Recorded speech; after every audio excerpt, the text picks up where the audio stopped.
ఓం శ్రీ మహాగణాధిపతయే నమః. శ్రీమాత్రే నమః. ఆనంద నిలయం ఛానల్ ప్రేక్షకులందరికీ నా నమస్కారం. నేను మీ ఆచార్య ప్రసాద్ గురూజీ. ఈరోజు మనం ఈ వీడియోలో శివరాత్రి రోజున చేయవలసిన అలాగే చేయకూడని కొన్ని పనుల గురించి ఇప్పుడు మనం ఈ వీడియోలో తెలుసుకుందాం. ముందుగా ఈ వీడియో చూసే ముందు ఒక లైక్ కొట్టి మా ఛానల్ను సబ్స్క్రైబ్ చేసుకోండి. అలాగే జై శ్రీరామ్ అని కామెంట్ చేయండి. ఫిబ్రవరి 15వ తేదీన మహాశివరాత్రి రానుంది. ఈ రోజున మీరు మర్చిపోయి కూడా ఈ 5 పనులు చేయకండి. శివుడు మీపై కోపగిస్తాడు. ఈ సంవత్సరం ఫిబ్రవరి 15న వచ్చే ఈ పవిత్రమైన మరియు మంగళకరమైన మహాశివరాత్రి రోజున మరచిపోయి కూడా ఈ 5 పనులు చేయకండి. లేదంటే శివుడు మీపై కోపగిస్తాడు. ఇంట్లో దరిద్రం మరియు పేదరికం వస్తుంది. ఇల్లు అంతా ఆర్థిక కష్టాల పాలవుతుంది. అందుకే పూర్తి సమాచారం కోసం ఈ వీడియోని పూర్తిగా చూడండి. మహాశివరాత్రి రోజున స్త్రీలు మరియు పురుషులు పొరపాటున కూడా ఈ 5 పనులు చేయకూడదని చెప్పారు. ఈ సంవత్సరం మహాశివరాత్రి పర్వదినంతో పాటు అత్యంత శ్రేష్టమైన మరియు శుభయోగాలను తీసుకువచ్చింది. ఇందులో ముఖ్యంగా సర్వార్థ సిద్ధి యోగం వంటి శుభయోగాలు అద్భుత కలయిక ఏర్పడుతుంది. మహాశివరాత్రి రోజున శివుని అనుగ్రహంతో మీ జీవితాన్ని పూర్తిగా మార్చేస్తుంది. అందుకే ముఖ్యంగా ఈ మహాశివరాత్రి ఉపవాసం నాడు ఈ అత్యంత పవిత్రమైన రోజున మీరు ఈ పనులు చేయడం ఖచ్చితంగా నిషేధించబడింది. స్త్రీలు అయినా లేదా పురుషులైనా తగిన జ్ఞానం లేకుండా మహాశివరాత్రి రోజున ఈ 5 పనులను చేస్తే వారిపై శివుడు ఆగ్రహిస్తాడు. దీనివల్ల ఆ వ్యక్తి జీవితాంతం నిరాశను ఎదుర్కోవలసి రావచ్చు. అందుకే ఈ వీడియోని పూర్తిగా చూడమని మిమ్మల్ని కోరుతున్నాను. మన హిందూ ధర్మంలో సంవత్సరంలో వచ్చే మహాశివరాత్రిని అత్యంత శ్రేష్టమైనదిగా భావిస్తారని పండితులు చెబుతున్నారు. ఎందుకంటే ఈ రోజున మహిళలు మరియు అవివాహిత యువతులు మహాశివరాత్రి ఉపవాసం ఉంటారు. పురాణాల ప్రకారం ఈరోజు స్వయంగా ఆ భోలేనాథుడికి అంకితం చేయబడిందని చెప్పబడింది. ఎవరైనా సరే మహాశివరాత్రి రోజున ఇలాంటి పని చేస్తే శివుడు వారి ఇంటి గుమ్మం నుండి వెనుతిరుగుతాడు. ముఖ్యంగా సుమంగళి స్త్రీలు ఈ విషయాన్ని ప్రత్యేకంగా గుర్తుంచుకోవాలి. లేకపోతే ఇంట్లో భయంకరమైన దారిద్ర్యం ఏర్పడుతుంది. ఈరోజు మేము చెప్పిన విషయాలు పాటిస్తే మీ కష్టాలు తీరిపోతాయి. సుమంగళి స్త్రీలు మహాశివరాత్రి రోజున ఉపవాసం ఉండి భోలేనాథుడిని పూజిస్తే, శివలింగానికి నీరు అర్పిస్తే ఎంతో పుణ్యం కలుగుతుంది. శుభ మాంగళ్య యోగాలు కలుగుతాయి. మహాశివరాత్రి అమావాస్యతో కూడుకొని ఉంటుంది. అమావాస్య రోజున మీరు పొరపాటున కూడా చేయకూడని 5 తప్పులు ఏమిటి? మరియు కుటుంబంలో సుఖశాంతులకు అంతరాయం కలగకుండా ఉండాలంటే మహాశివరాత్రి ఉపవాసం రోజున మీరు ఏమి తినాలి, ఏమి తినకూడదు అనే విషయాలను ఇప్పుడు నేను ఈ వీడియోలో తెలియజేస్తాను. అలాగే మహాశివరాత్రి రోజున చేయవలసిన 4 నుండి 5 ప్రత్యేక పరిహారాలను కూడా చెబుతాను. ఈరోజు మీరు ఈ విషయాలను విని గుర్తుంచుకోవాలి. మరి మీరు ఏ 5 పనులను దూరంగా ఉండాలి అనే పూర్తి సమాచారాన్ని మేము మీకు అందిస్తాము. ఈ సంవత్సరం మహాశివరాత్రి 2026 ఫాల్గుణ కృష్ణపక్ష చతుర్దశి తిథిన అంటే ఫిబ్రవరి 15 ఆదివారం నాడు వస్తుంది. ఇది సాయంత్రం 5 గంటల నుండి ప్రారంభమై 16వ తేదీ ఫిబ్రవరి 2026 సోమవారం సాయంత్రం 5:34 వరకు ఉంటుంది. అందువల్ల ఈ పండుగను ఫిబ్రవరి 15న జరుపుకుంటారు మరియు ఉపవాస దీక్ష విరమణ ఫిబ్రవరి 16న చేస్తారు. అత్యంత పవిత్రమైన పూజా సమయం నిశిత కాలమని భావిస్తారు.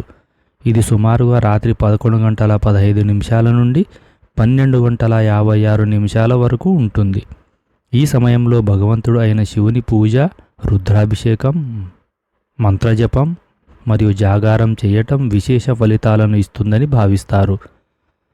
అంతేకాకుండా తెల్లవారుజామున 4 గంటల సమయంలో మొదటి జాము సాయంత్రం నుండి, రెండో జాము రాత్రి, మూడో జాము అర్ధరాత్రి మరియు నాలుగో జాము తెల్లవారుజాము వరకు శివభక్తికి ఎంతో శుభప్రదమైన సమయం.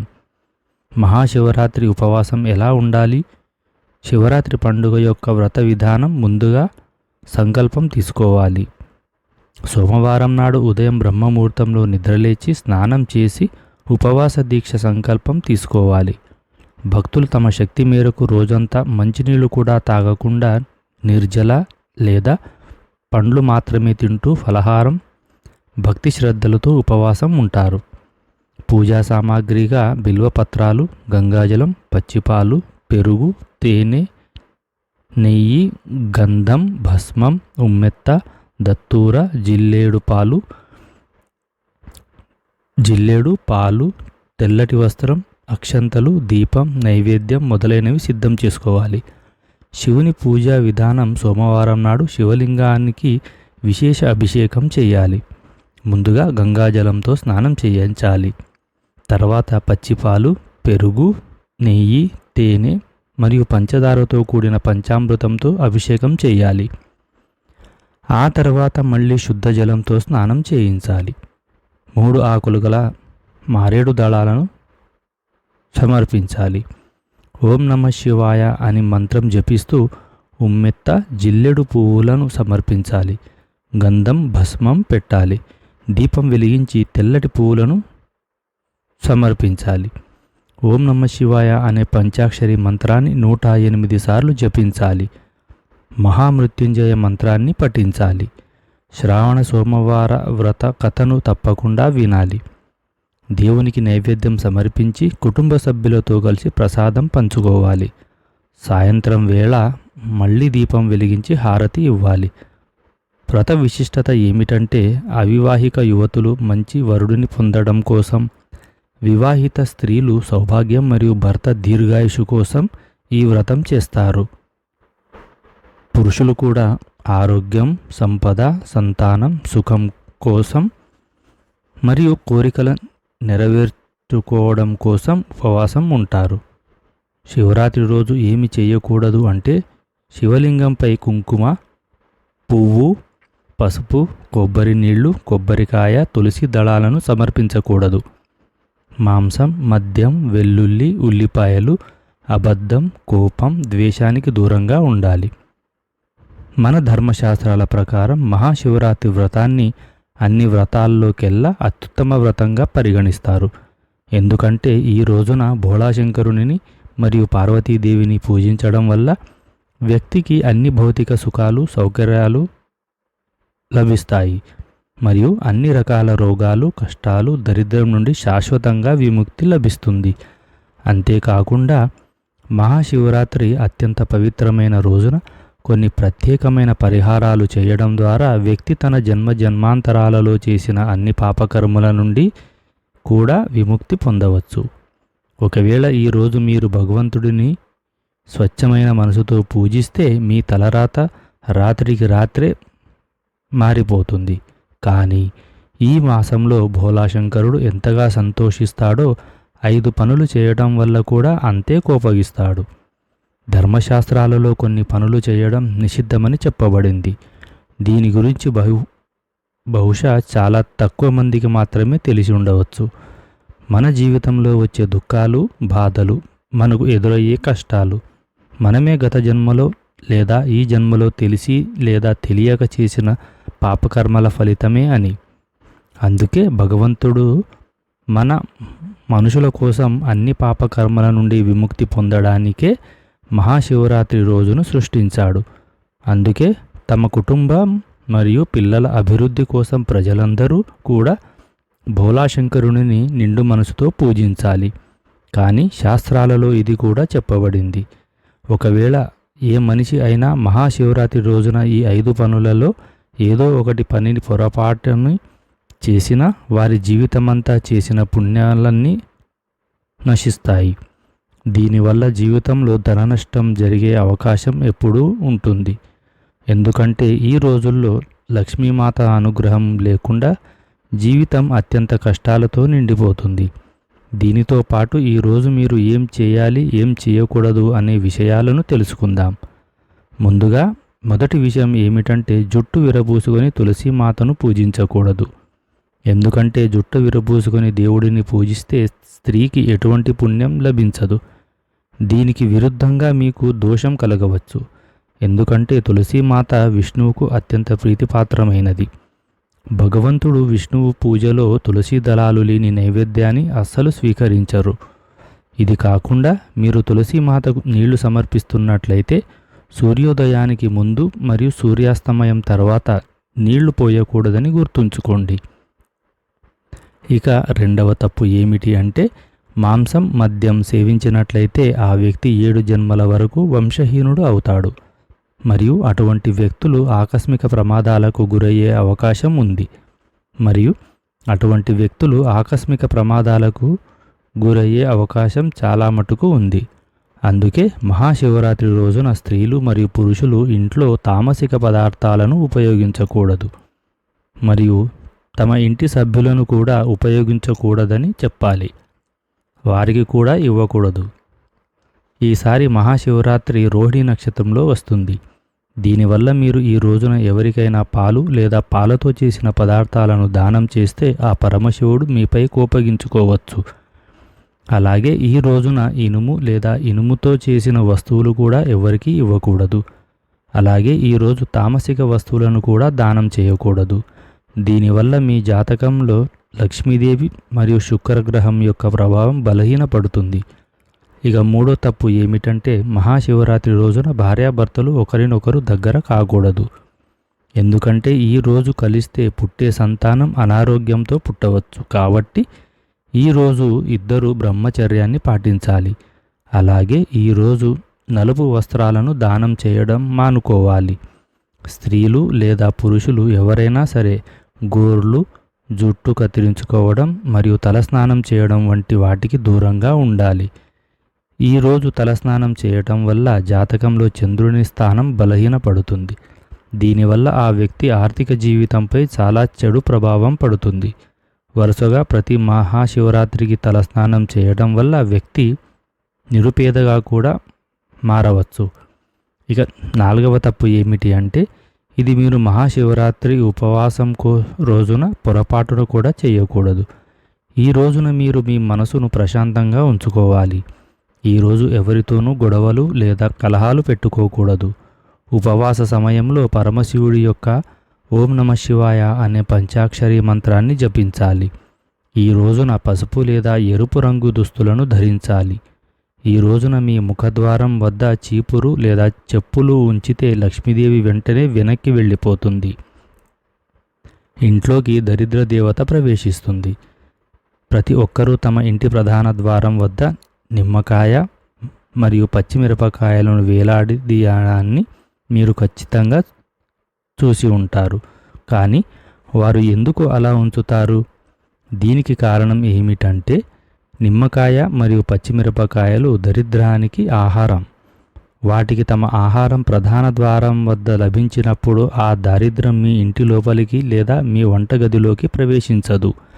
అందుకే చాలామంది కష్టపడుతున్నాము కానీ ఫలితం దక్కడం లేదు, అలాగే ఇంట్లోకి లక్ష్మీదేవి ఎందుకు రావడం లేదు అని అడుగుతూ ఉంటారు.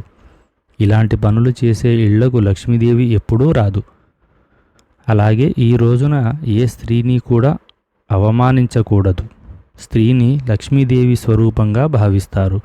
ముఖ్యంగా మనం మహాశివరాత్రి గురించి మాట్లాడుకుంటే ఈ రోజున మీరు స్త్రీని అవమానిస్తే అది సాక్షాత్తు లక్ష్మీదేవిని అవమానించినట్లే అవుతుంది. ఏ ఇళ్లల్లో అయితే మహిళలకు గౌరవం ఉండదో అక్కడ లక్ష్మీదేవి ఎప్పుడూ అడుగుపెట్టదు. ఈ విషయం మన శాస్త్రాలలో కూడా చెప్పబడింది. ఎక్కడైతే స్త్రీలు పూజింపబడతారో అక్కడ దేవతలు నివసిస్తారు. కాబట్టి ఈ విషయాన్ని మీరు ప్రత్యేకంగా గుర్తుంచుకోండి. అలాగే మహాశివరాత్రి రోజున కేవలం తపస్సు, ధ్యానం, జపం మరియు వ్రతాల దినం మాత్రమే కాదు. ఇది ఆత్మశుద్ధి, సంయమనం మరియు సాధన చేసుకునే అవకాశం కూడా. ఈ రోజంతా ఎవరైతే అత్యంత భక్తి శ్రద్ధలతో, నియమనిష్టలతో పరమశివుడిని పూజిస్తారో వారికి సకల ప్రాపంచిక సుఖాలు లభిస్తాయని మరియు చివరిలో మోక్ష మార్గం సుగమం అవుతుందని నమ్ముతారు. మహాశివరాత్రి రోజున మనసు, మాట మరియు కర్మల స్వచ్ఛత అత్యంత అవసరమని భావిస్తారు. ఈ రోజున మనసులో ఎలాంటి ప్రతికూల ఆలోచనలు రాకుండా చూసుకోవాలి, ముఖ్యంగా పిల్లల పట్ల. ఎందుకంటే మన ధర్మంలో పిల్లలను దేవుని స్వరూపంగా భావిస్తారు. అందుకే పిల్లల పట్ల ద్వేషం, కోపం లేదా ప్రతీకారం లాంటి భావనలు కలుగుతూ ఉండడం శుభప్రదంగా పరిగణించబడదు. ఇది మీలో ప్రేమ, కరుణ మరియు సహనాన్ని పెంపొందించుకోవాల్సిన సమయం. దీనివలన మీకు పరమశివుడి కృప లభిస్తుంది. ఈ రోజున పెద్దలను గౌరవించడం మరియు సేవించడం అత్యంత పుణ్యకార్యంగా పరిగణించబడుతుంది. ముఖ్యంగా వృద్ధ మహిళలకు సేవ చేయడం మరియు గోవులకు నీరు తాగించడం అత్యంత శుభ ఫలితాలను ఇస్తుంది. గోసేవ యొక్క ప్రాముఖ్యత ఎంత అధికమంటే ఈ మాసంలో ఒక్కసారైనా భక్తితో గోమాతను పూజిస్తే అది 1000 అశ్వమేధ యాగాలకు సమానమైన ఫలితాన్ని ఇస్తుందని చెప్పబడింది. అలాగే మహాశివరాత్రి రోజున చేయకూడని 5 తప్పుల గురించి తెలుసుకుందాం. మహాశివరాత్రి రోజున ఎవరికైనా ఆవును దానం చేస్తే లక్ష్మీదేవి మీపై ఆగ్రహించవచ్చు. అలాగే ఈ రోజున పగటిపూట నిద్రించడం చాలా నిషిద్ధం. అంతేకాకుండా ఇనుము లేదా ఇనుముతో చేసిన వస్తువులను కూడా మహాశివరాత్రి రోజున ఎవరికీ ఇవ్వకూడదు. అలాగే ఈరోజు తామసిక పరమైన వస్తువులనైన మాంసం వాటికి ఈరోజు పొరపాటున కూడా దానం చేయకూడదు. అలాగే ఈ రోజున సాధ్యమైనంత వరకు మిమ్మల్ని మీరు సానుకూల ఆలోచనలతో ఉంచుకోండి. ఈరోజు ఎవరితోనూ వాదనలు, గొడవలు లేదా ఎటువంటి కలహాలు పెట్టుకోకుండా దూరంగా ఉండండి. మహాశివరాత్రి రోజు ఆధ్యాత్మికంగా చాలా ప్రత్యేకమైనదని నమ్ముతారు. మరియు ఈరోజు మనం ప్రశాంతంగా, సంయమంతో మరియు ఈరోజు మనం ప్రశాంతంగా మంచి భావనలతో ఉంటే అది మన జీవితంపై చాలా శుభ ఫలితాలను ఇస్తుంది. మహాశివరాత్రి రోజున తప్పనిసరిగా ఒక ప్రత్యేక పరిహారం చేయండి. తామర పువ్వుపై కూర్చొని ఉన్న లక్ష్మీదేవి యొక్క అందమైన చిత్రపటాన్ని తెచ్చి మీ ఇంటి పూజ గదిలో ప్రతిష్ఠించండి. ఆపై సుగంధ పుష్పాలు, ధూపదీప నైవేద్యాలతో భక్తి శ్రద్ధలతో పూజించండి. ఇలా చేయడం వల్ల మీ జీవితంలో శాంతి మరియు శ్రేయస్సు శాశ్వతంగా నివసిస్తాయి. అలాగే మహాశివరాత్రి రోజున ఏ పరిహారాలు చేస్తే ధనప్రాప్తి కలుగుతుందో తెలుసుకుందాం. ఈసారి మహాశివరాత్రి వ్రతం ఒక ప్రత్యేకమైన యోగంలో వస్తుంది. ఇందులో శుక్రుడు, గురువు మరియు చంద్రుని దృష్టి ఉంటుంది. రేపు అత్యంత శుభప్రదమైన రోజు. గత 172 సంవత్సరాలలో మొదటిసారిగా ఇటువంటి శక్తివంతమైన సంయోగం ఏర్పడింది. అయితే అసలు ప్రశ్న ఏమిటంటే ఈరోజు ఏమి చేయాలి? ఈ 2026వ సంవత్సరంలో మీ జీవితంలో సంపద, విజయం, ఆరోగ్యం మరియు సౌభాగ్యంతో కూడిన సంవత్సరంగా మారాలని మీరు కోరుకుంటే, అలాగే మీ కష్టాలు మరియు ఆర్థిక సమస్యలన్నీ శాశ్వతంగా తొలగిపోవాలని భావిస్తే ఈ మహాశివరాత్రి రోజున కేవలం ఈ చిన్న పరిహారం చేయండి. ఈ రోజున బిల్లగన్నేరు లేదా బహార్ మొక్కను వేరుతో సహా తీసుకొని రావాలి. బిల్లగన్నేరు మొక్క సాక్షాత్తు లక్ష్మీదేవి నివసించే దివ్యమైన మొక్క. ఈ మొక్క అమృతానికి ప్రతీకగా ప్రకటించబడుతుంది. సర్వభూతేషు లక్ష్మి రూపేణ సంస్కృత నమోస్తుతే ఓం నమో నమః అని చెప్పబడింది. ఎవరైతే మహాశివరాత్రి రోజున ఈ మొక్క వేరును గంగాజలంతో కడిగి వెండి లేదా రాగి లాకెట్లో ఉంచుకొని ధరిస్తారో వారి జీవితంలో ఎప్పుడూ ధనానికి లోటు ఉండదు. వారి ఇంట్లో ధనలక్ష్మి స్వయంగా నివాసం ఉంటుంది. మహాశివరాత్రి రోజున ఉదయం బ్రహ్మముహూర్తంలో నిద్రలేచి స్నానం చేయండి. శుభ్రమైన వస్త్రాలు ధరించి బిల్లగన్నేరు మొక్కను వేరుతో సహా పెకిలించి ఇంటికి తీసుకురండి. దీనిని గంగాజలం లేదా శుద్ధ జలంతో కడిగి లక్ష్మీదేవి పటం ముందు నెయ్యి దీపం వెలిగించి ఆ వేరుని చేతిలోకి తీసుకొని ఓం మహాలక్ష్మీదేవియే నమః అనే మంత్రాన్ని జపించి ఈ వేరును వెండి లేదా రాగి లాకెట్లో ఉంచి మీ మెడలో కట్టుకోండి. ఇలా ధరిస్తే దరిద్రం పోతుంది, లక్ష్మీదేవి నివాసం ఏర్పడుతుంది.